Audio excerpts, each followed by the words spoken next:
नमस्कार, आदाब, मैं रिदा खानम। आप देख रहे हैं सियासत टीवी पर हिंदी समाचार। एक नजर डालते हैं आज की हेडलाइंस। राहुल गांधी के हाथ में पोस्टर, संसद में विपक्ष का मार्च।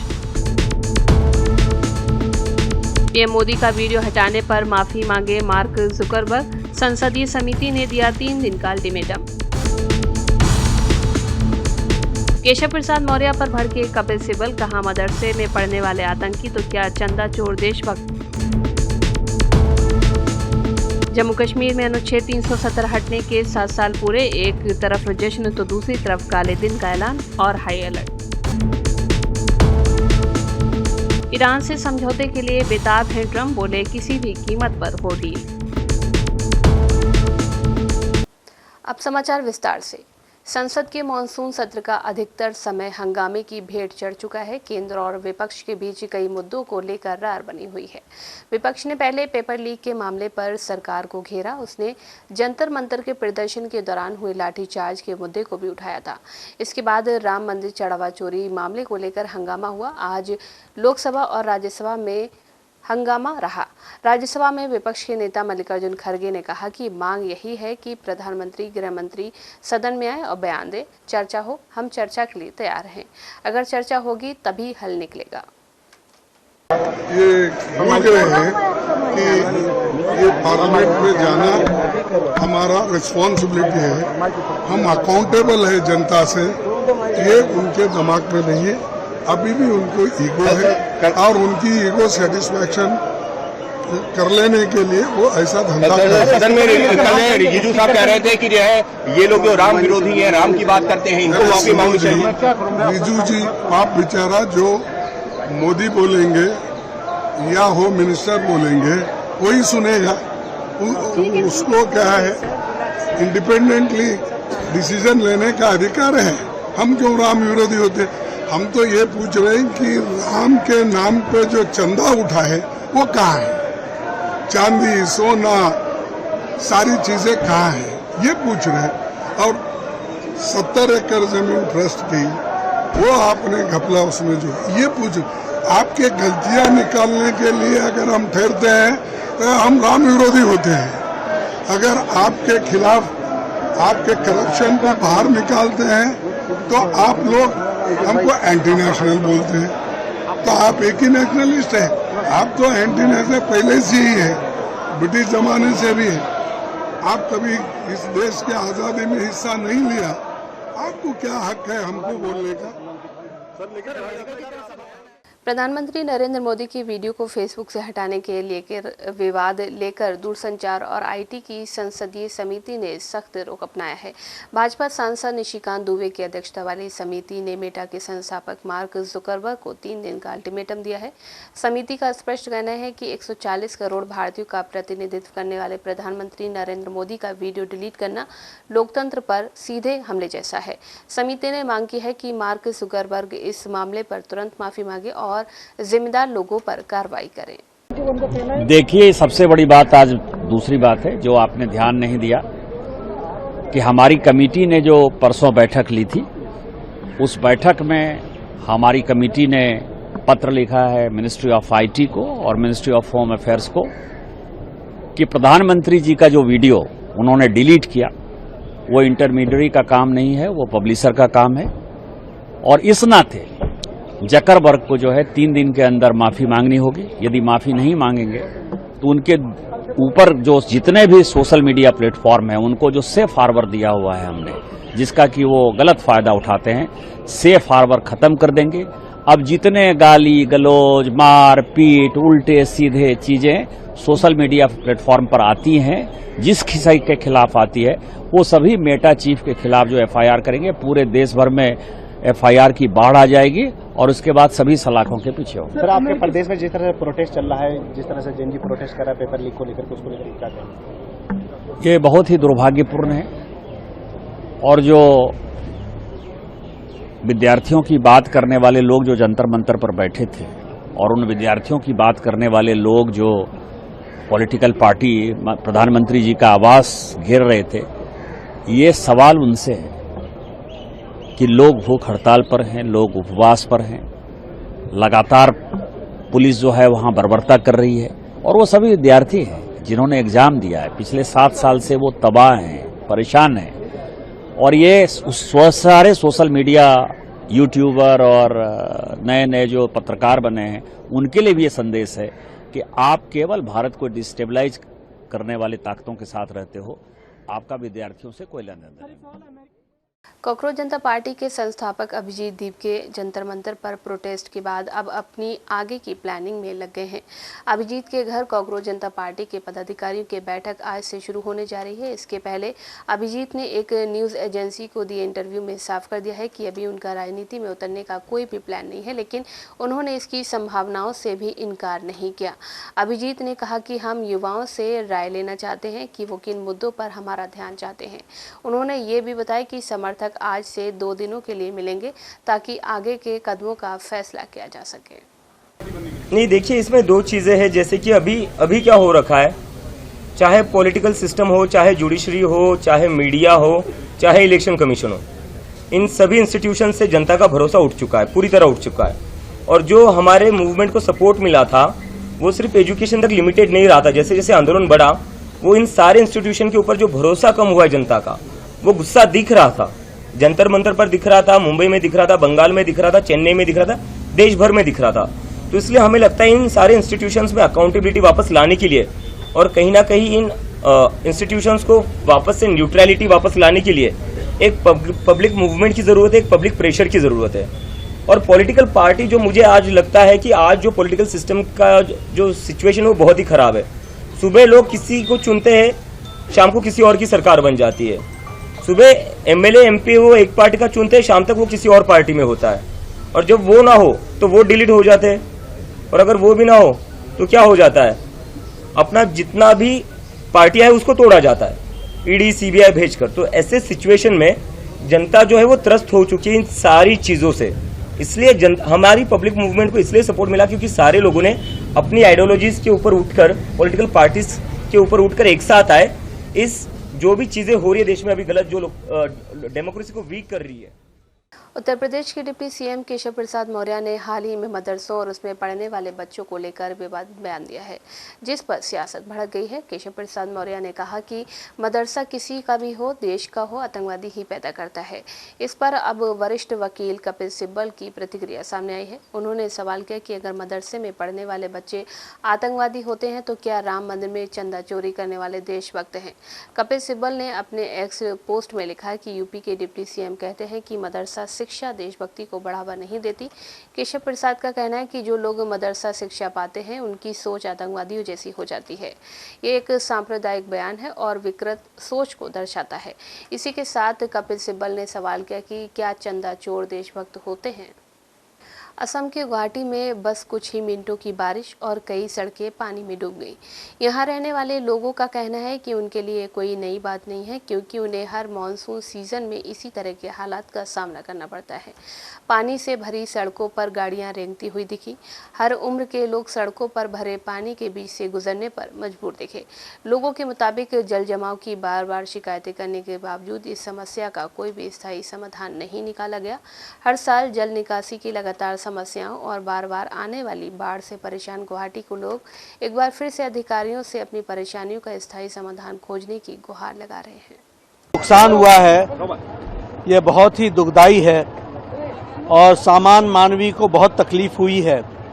लेकिन मैं भारत सरकार की ओर से, प्रधानमंत्री मोदी जी की ओर से आपको और हेमंत दा को विश्वास दिलाना चाहता हूं कि राहत में कोई भी कमी नहीं रहेगी, कोई भी कसर नहीं रहेगी।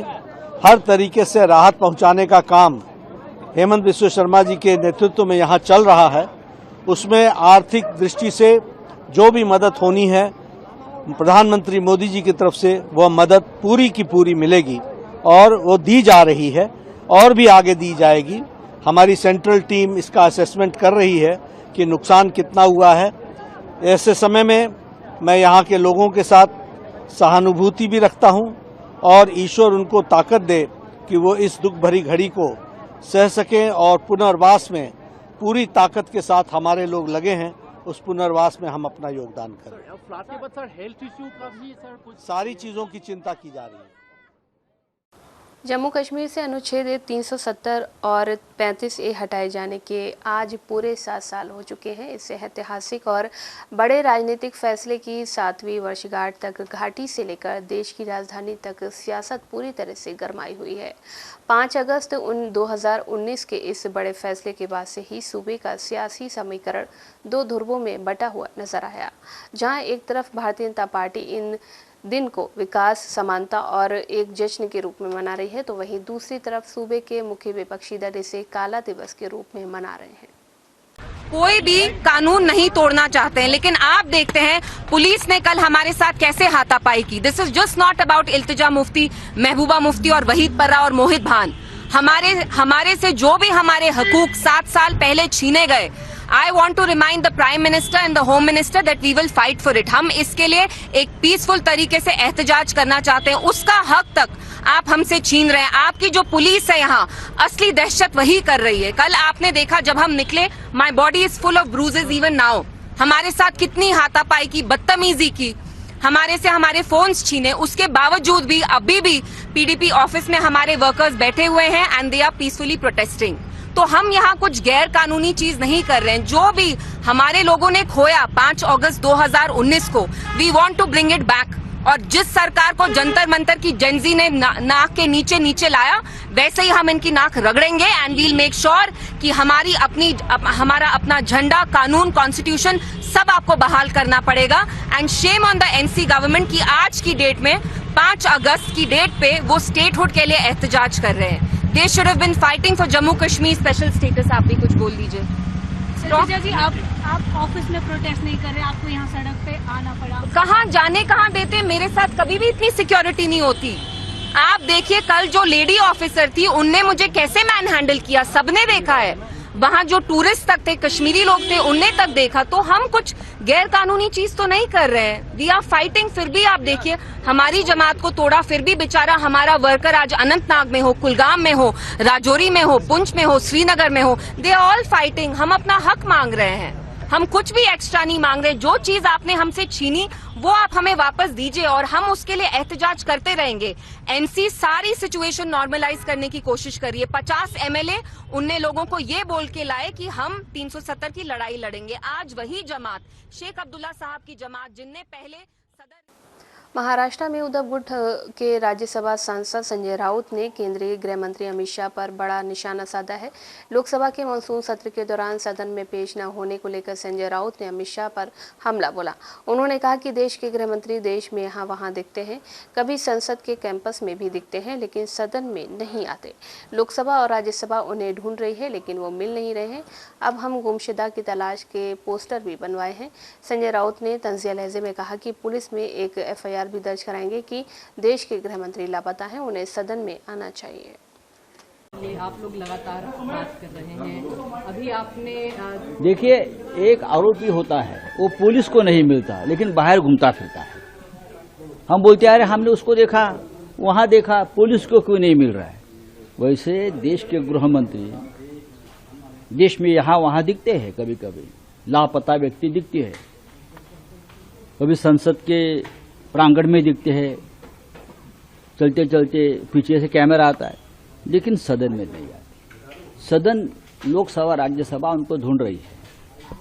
अब गुमशुदा की तलाश, इस प्रकार के पोस्टर को हमने बनाया है, गुमशुदा की तलाश, और एक FIR भी लॉन्च करेंगे कि देश के गृह मंत्री लापता है। भैया ऐसे है कि देश के गृह मंत्री को सदन में आना चाहिए। आप किससे डरते हो? 12 साल तक अपने देश को डरा धमका कर रखा है, भय में रखा है, तो आप क्यों डर रहे हो भाई? आप आइए, इतने बड़े महान नेता है आप, इतने हथियार आपके पास है, ईडी है, CBI है, इनकम टैक्स है, सब कुछ आपके पास है, गुंडे है, गुंडों की फौज है, IT है, IT सेल है, साइबर फौज है। जम्मू कश्मीर में आर्टिकल 370 हटाए जाने की 7वीं बरसी पर एमआईएम सांसद असदुद्दीन ओवैसी ने कहा कि वहां अभी भी उग्रवादी गतिविधियां हो रही हैं। हालांकि सुप्रीम कोर्ट ने अपना फैसला सुना दिया और हम कोर्ट का सम्मान करते हैं, लेकिन मेरा व्यक्तिगत रूप से मानना है कि फैसला गलत था, क्योंकि आर्टिकल 370 को असंवैधानिक तरीके से हटाया गया था और राज्य का दर्जा अभी तक बहाल नहीं किया गया है। सरकार ने संसद में ही इसका वादा किया था। अगर इतने साल बीत चुके हैं तो राज्य का दर्जा बहाल क्यों नहीं किया गया?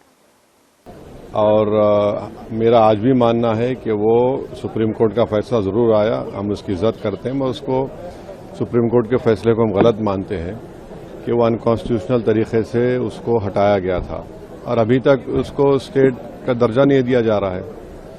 ये चीज है। विपक्ष स्टेटहुड की बात कर रहा है लगातार। हाँ, तो वादा किया था यहाँ पर पार्लियामेंट में सरकार ने, इतने साल अगर हो गए तो स्टेटहुड क्यों नहीं देते? आप देना चाहिए। और फिर एक गलत तरीके से वहां पर कॉन्स्टिट्यूंसी को आपने तोड़ा। अनंतनाग की पार्लियामेंट सेगमेंट जो है वो जम्मू में जाकर खत्म होती है। 2 एडमिनिस्ट्रेटिव यूनिट्स का वहां पर कोई मेल नहीं है। पॉपुलेशन जो आप देख लीजिए, तो ये सब कश्मीर में हो रहा है। मुफ्ती ने पीओजेके में जिस तरीके से शांति है उसकी तुलना जम्मू कश्मीर से की है। पीओजेके में जो हो रहा है मैं उसको कंडेम करता हूं। जिस तरीके से वहां पर लोगों को मारा जा रहा है वहां की सरकार की तरफ से, मैं उसको कंडेम करता हूं। केशव प्रसाद मौर्य ने मदरसा पर सवाल उठाया ये कहते हुए कि मदरसा में जो लोग पढ़ते हैं वो किस माइंडसेट के बनते हैं, ये सबको मदरसे से आतंकवादी। हाँ, ये बोलना, आप अल्फाज को चाप के क्यों बोल रहे हैं? लगता है मोहब्बत है क्या? वो दहशतगर्द बोलने से। हाँ, तो ऐसा है ना कि आदमी की जहालत उसके अल्फाज जो जबान से निकलते हैं जाहिर हो जाती है, क्योंकि ये लोग ना इनके जो बुजुर्ग थे वो कभी आज़ादी की लड़ाई में। झारखंड में भर्ती परीक्षा में कथित गड़बड़ियों के खिलाफ राजधानी रांची के अनशन पर बैठे छात्र नेता रावेंद्र महतो की आज सामाजिक कार्यकर्ता सोनम वांगचुक से वीडियो कॉल पर बातचीत हुई। सोनम वांगचुक के कहने पर देवेंद्र महतो ने जल ग्रहण किया। अब जल के साथ आंदोलन आगे बढ़ाएंगे, अन्न नहीं खाएंगे। आंदोलित छात्रों से बातचीत के दौरान सोनम वांगचुक ने कहा कि झारखंड को एक अलग शिक्षा मंत्री की जरूरत है और वो छात्रों के आंदोलन का समर्थन करते हैं। वांगचुक ने देवेंद्र महतो को अनशन के दौरान पानी, नमक और शहद लेने की सलाह देते हुए कहा कि ऐसा करने पर 100 दिन तक भी अनशन किया जा सकता है। सपा सांसद डिंपल यादव ने कहा कि हमने पहले भी कहा है कि आस्था से जुड़ा मामला है और लोगों की अर्थव्यवस्था से जुड़ा मामला उठाया जाएगा। E20 पेट्रोल इंजन को बर्बाद कर रहे हैं, माइलेज भी कम मिल रहा है। सरकार ने कोई गाइडलाइन नहीं दी है। कंपनी स्वीकार करे कि E20, E30, E40 जो भी सरकार कह रही है वो इस्तेमाल कर सकते हैं। ये जन जन से जुड़ा हुआ मुद्दा है। हमने पहले भी कहा है, आस्था से जुड़ा हुआ मामला और अर्थव्यवस्था से, लोगों की अर्थव्यवस्था से जुड़ा हुआ मामला उठाया जाएगा।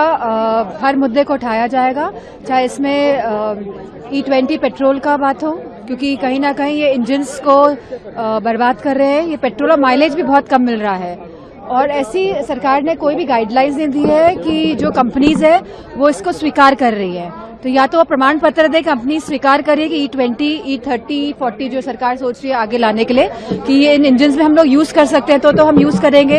ये तो क्योंकि आम इंसान की आर्थिक व्यवस्था को खराब कर रहा है कहीं ना कहीं, तो ये भी जन जन से जुड़ा हुआ मुद्दा है। अब समाजवादी पार्टी राम मंदिर के साथ साथ इथेनॉल के मुद्दे को जोर शोर से उठाएगी। आस्था और आर्थिक दोनों मुद्दे उठाए जाएंगे। आस्था और आर्थिक दोनों। कहाँ मिला फसल? ये कहाँ मिला क्या? गांव में मिल रहा है। फसल की कमी है, फर्टिलाइजर की कमी है, फसल की कमी नहीं हो रही। किसान तो मेहनत कर रहा है।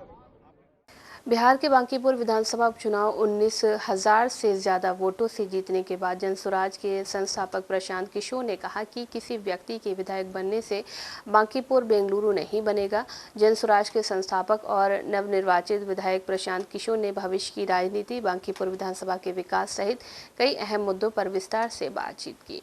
प्रशांत किशोर ने कहा कि इस चुनाव में जीत से ज़्यादा भाजपा की हार को देखना चाहिए।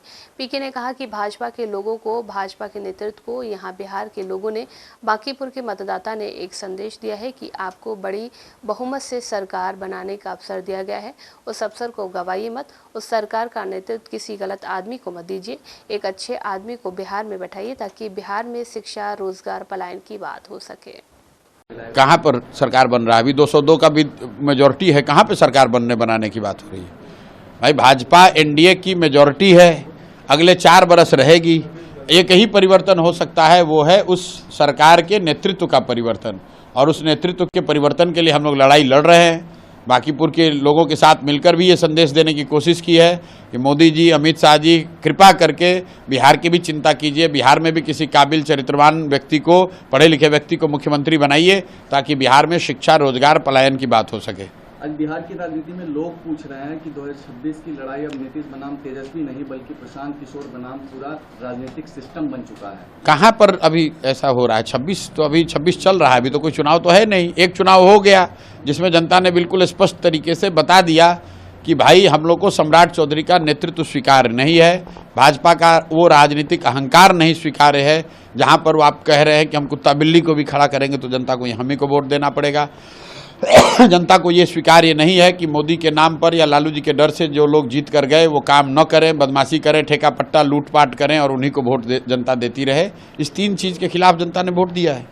क्या इस नतीजे के बाद आपको लगता है कि बिहार में आरजेडी की रणनीति कमजोर अब पड़ जाएगी? राजनीति ऐसा नहीं है, वो विपक्ष के नेता हैं, विपक्ष में हैं, उनकी भूमिका विपक्ष की जनता ने तय की है।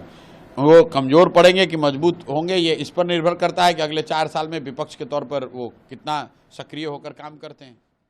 अमेरिका और ईरान के बीच महीनों से चल रहा युद्ध अभी तक थम नहीं रहा, ना ही दोनों देशों के बीच समझौता हो सका है। पाकिस्तान ने समझौते की कोशिश जरूर की, लेकिन वो सफल नहीं हो पाया। हालांकि अब एक बड़ी जानकारी सामने आई है। दावा किया जा रहा है कि अमेरिकी राष्ट्रपति डोनाल्ड ट्रंप ने ईरान के साथ समझौता करने के लिए बेताब हैं। वे किसी भी कीमत पर डील करना चाहते हैं। युद्ध की वजह से अमेरिका और ईरान को भारी नुकसान भी हुआ है। यूएस ने अब तक ईरान के कई ठिकानों को तबाह किया है। ईरान ने भी जवाबी कार्रवाई की है। इन सब के बीच अहम बात यह है कि अमेरिका को युद्ध की वजह से मोटा पैसा खर्च करना पड़ रहा है। गोला बारूद से लेकर फाइटर जेट तक सब पर भारी खर्च हो रहा है। इसकी वजह से अमेरिका को तगड़ा झटका लगा है। रिपोर्ट के मुताबिक ट्रंप अब युद्ध से छुटकारा पाना चाहते हैं और वे हर हाल में ईरान से डील करना चाहते हैं।